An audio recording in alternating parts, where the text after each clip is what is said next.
दोस्तों, आज हम एक ऐसी वीडियो लेकर आए हैं जो न सिर्फ भारत की कूटनीति का मास्टर स्ट्रोक दिखाएगी, बल्कि पूरे दक्षिण एशिया की राजनीति को हिला देने वाला घटनाक्रम उजागर करेगी। अफगानिस्तान में तालिबान के सत्ता में आने के बाद से दुनिया हैरान थी, डरी हुई थी, लेकिन भारत खामोशी से अपनी चाल चल रहा था। और अब जब पाकिस्तान की नींव डगमगाने लगी है, चीन की नींदें उड़ चुकी हैं और ईरान तक बेचैन है, तब जाकर सबको समझ में आ रहा है कि असली खिलाड़ी कौन है। इस वीडियो में हम आपको दिखाएंगे कि कैसे एक शांत भारत बिना शोर किए अपने दुश्मनों को चारों तरफ से घेर चुका है। ये सिर्फ राजनीति नहीं है, ये रणनीति है और ये वीडियो आपको अंदर तक झकझोर देगी। तो वीडियो को अंत तक जरूर देखिएगा, क्योंकि हर मोड़ पर एक नया धमाका आपका इंतजार कर रहा है। यह कहानी एक ऐसे वक्त में सामने आ रही है जब दक्षिण एशिया के हालात किसी बारूद के ढेर पर बैठे हैं। पाकिस्तान के भीतर बेचैनी है, अफगानिस्तान में नई सरकारें अपने पांव जमाने की कोशिश कर रही हैं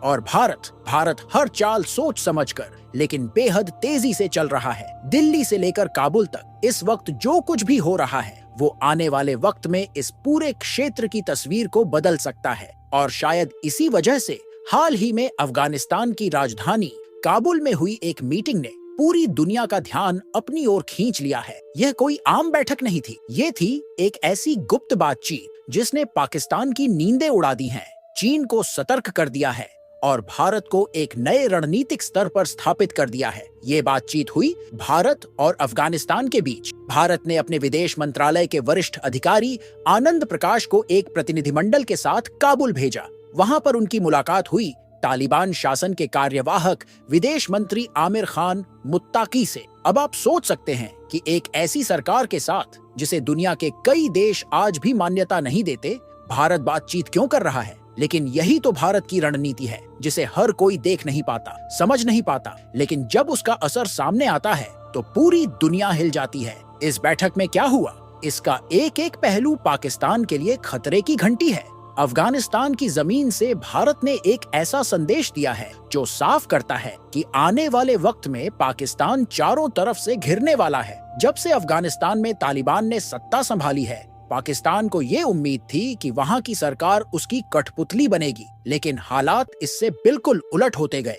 तालिबान ने न सिर्फ पाकिस्तान की बात मानने से इनकार किया, बल्कि अब वो खैबर पख्तूनख्वा जैसे इलाकों को पाकिस्तान से अलग करने की मंशा भी दिखा रहे हैं। यह पाकिस्तान की नींव को हिला देने वाला संकेत है और ऐसे में भारत का अफगानिस्तान से सीधे संपर्क साधना, तालिबान के साथ बैठकर बातचीत करना, ये पाकिस्तान के लिए किसी स्वप्न से कम नहीं। पाकिस्तान की फौज से लेकर वहाँ के नेताओं तक हर कोई इस वक्त चिंता में डूबा हुआ है कि भारत अब क्या करने जा रहा है। क्या ये बातचीत किसी बड़े एक्शन प्लान का हिस्सा है?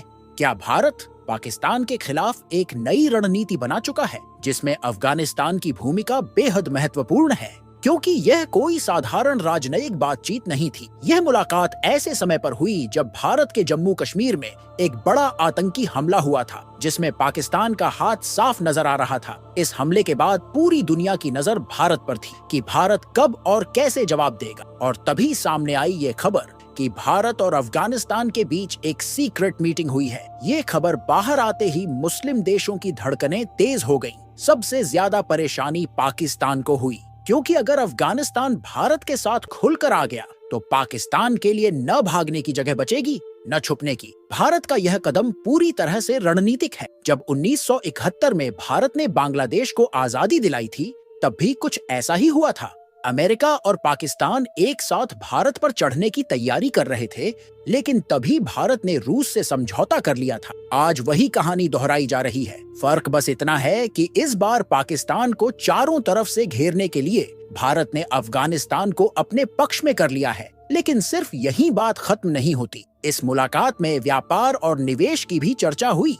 अफगानिस्तान ने भारत से अपील की कि वह उनके देश में निवेश करे। तालिबान की सरकार चाहती है कि भारत उनके देश के व्यापारियों से जुड़े, वहां की अर्थव्यवस्था में मदद करे और अफगानिस्तान को एक स्थिर देश बनने में सहयोग दे। और यही पाकिस्तान के लिए सबसे बड़ा खतरा है, क्योंकि अगर भारत अफगानिस्तान में अपनी पकड़ मजबूत कर लेता है तो पाकिस्तान पूरी तरह से अलग थलग पड़ जाएगा। ईरान भी इस पूरे घटनाक्रम में कूद पड़ा है, लेकिन उसकी स्थिति बहुत ही अस्थिर है। ईरान के विदेश मंत्री ने कहा कि भारत और पाकिस्तान को शांति बनाए रखनी चाहिए और एक कविता तक सुना दी। लेकिन इस वक्त कविता से ज्यादा काम की चीज है रणनीति, और भारत इस वक्त एक ठोस रणनीति पर काम कर रहा है। ईरान की इस दखलंदाजी को भारत ने सीधे तौर पर कोई जवाब नहीं दिया, लेकिन अंदर खाने में संदेश साफ है कि अगर ईरान ने पाकिस्तान का साथ देने की कोशिश की तो भारत के पास चाबहार पोर्ट को लेकर भी फैसले लेने का विकल्प खुला है। अब फिर से लौटते हैं अफगानिस्तान पर। इस मीटिंग में भारत और अफगानिस्तान के बीच नागरिकों की आवाजाही को आसान बनाने पर भी चर्चा हुई। विशेष रूप से व्यापारियों, मरीजों और छात्रों के लिए वीजा प्रक्रिया को आसान करने की बात की गई है। लेकिन भारत ने साफ कर दिया है कि अफगानिस्तान को यह सुनिश्चित करना होगा कि इस रास्ते से कोई भी पाकिस्तानी नागरिक भारत में प्रवेश न कर सके। भारत ने हाल ही में 48 घंटे का अल्टीमेटम देकर कई पाकिस्तानी नागरिकों को भारत से बाहर निकाला है, और अगर कोई रुक जाता है तो उसे जेल की हवा खानी पड़ रही है, चाहे वह औरत हो, बच्चा हो या बुजुर्ग। इस बैठक के बाद तालिबान की तरफ से जो बयान आया उसने पाकिस्तान को सीधा आईना दिखा दिया। तालिबान के वरिष्ठ नेता सोहेल शाहीन ने पहलगाम हमले की निंदा की और दोषियों को सजा देने की मांग की। उन्होंने भारत को अपना समर्थन देने का ऐलान किया। ये वही तालिबान है जिसे पाकिस्तान अपना दोस्त समझता था, लेकिन अब वही तालिबान भारत के साथ खड़ा है। इस सब के बीच चीन भी अब एक्टिव हो गया है। चीन को डर है कि अगर भारत पीओके को वापस ले लेता है तो उसकी पूरी रणनीति ध्वस्त हो जाएगी, क्योंकि पीओके वो क्षेत्र है जो भारत को अफगानिस्तान से डायरेक्ट जोड़ता है। अगर ये हिस्सा भारत के पास आ जाता है तो भारत को सेंट्रल एशिया से डायरेक्ट लैंड कनेक्टिविटी मिल जाएगी। इससे तेल और गैस की सप्लाई सीधे भारत तक पहुंच सकेगी, और वो भी सस्ते दामों पर। भारत का एक बड़ा खर्चा तेल आयात पर होता है। अगर वो कम हो गया तो देश की महंगाई पर सीधा असर पड़ेगा। इंपोर्ट बिल कम होगा और भारत अन्य क्षेत्रों में निवेश कर पाएगा। चीन को यह डर सता रहा है कि अगर भारत की इकोनॉमी एक बार फिर तेजी से बढ़ने लगी तो उसका मुकाबला करना मुश्किल हो जाएगा। इसलिए चीन अब पाकिस्तान के साथ खड़ा हो गया है। उसने हाल ही में बयान जारी कर कहा कि वह पाकिस्तान की संप्रभुता और सुरक्षा हितों का समर्थन करता है। उसने भारत और पाकिस्तान दोनों से संयम बरतने की अपील की है। लेकिन यह बयान एक ढाल है, असली इरादा कुछ और है। चीन नहीं चाहता कि भारत ताकतवर बने। वह नहीं चाहता कि भारत अफगानिस्तान के साथ दोस्ती करे, पीओके पर कब्जा करे और सेंट्रल एशिया तक सीधी पहुंच बना ले। इसीलिए चीन अब भारत के खिलाफ माहौल बिगाड़ने की कोशिश में जुटा है। लेकिन भारत अभी भी शांत है। भारत ने अभी तक कोई बड़ा ऐलान नहीं किया है। वो इंतजार कर रहा है सही वक्त का। यह वही शांति है जो तूफान से पहले होती है। भारत जानता है कि अगला कदम बहुत बड़ा और निर्णायक होने वाला है, और यह कदम सिर्फ एक सीमित जवाब नहीं होगा। यह एक व्यापक रणनीति होगी जिसमें अफगानिस्तान, पीओके, सेंट्रल एशिया, तेल की पाइपलाइंस और भारत की आर्थिक ताकत सब एक साथ जुड़े होंगे। और जब यह रणनीति पूरी तरह से अमल में आएगी तब पाकिस्तान के पास न तो बचने का रास्ता होगा, न बोलने का साहस। भारत ने अपनी चाल चल दी है।